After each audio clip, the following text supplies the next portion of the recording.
Merci de choisir la Sen TV pour vous informer. Evelyne Mondjouba, la première sortie de l'ambassadeur de la République populaire de Chine au Sénégal.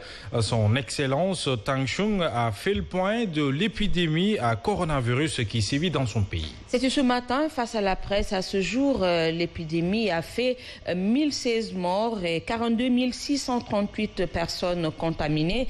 Néanmoins, l'ambassadeur se veut rassurant. Son pays est capable de vaincre le coronavirus.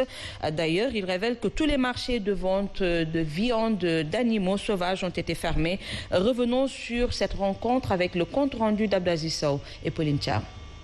2000 personnes infectées, plus de 1000 décès enregistrés. Les chiffres font froid dans le dos. 42 638 cas personnes infectées. 1016 décès constatés. 3986 cas guéris.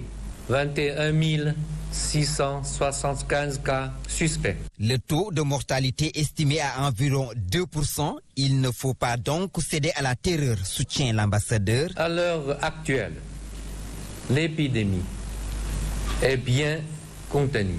La Chine est capable de vaincre cette épidémie. Pour vaincre cette épidémie, plusieurs mesures sont prises. La vente et la consommation de viande d'animaux sauvages sont interdites en Chine.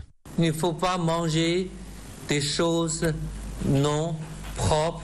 En Chine, maintenant, nous avons déjà fermé tous les marchés qui ont vendu des viandes des animaux sauvages.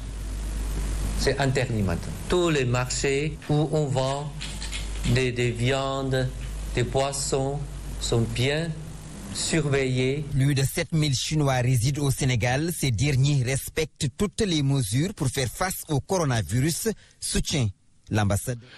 Evelyne Mondjouba, l'ambassadeur de la République populaire de Chine, a également été interpellé sur la situation de nos compatriotes confinés à Wuhan. Son Excellence Tang Chun prévient le rapatriement des Sénégalais de Wuhan ne devrait pas être une priorité. Il en veut pour preuve l'apparition du coronavirus dans les pays qui ont rapatrié leurs ressortissants. Nous l'écoutons. Certains pays ont recensé des cas importés après le rapatriement, ce qui a fait montrer le risque de propagation de ce virus.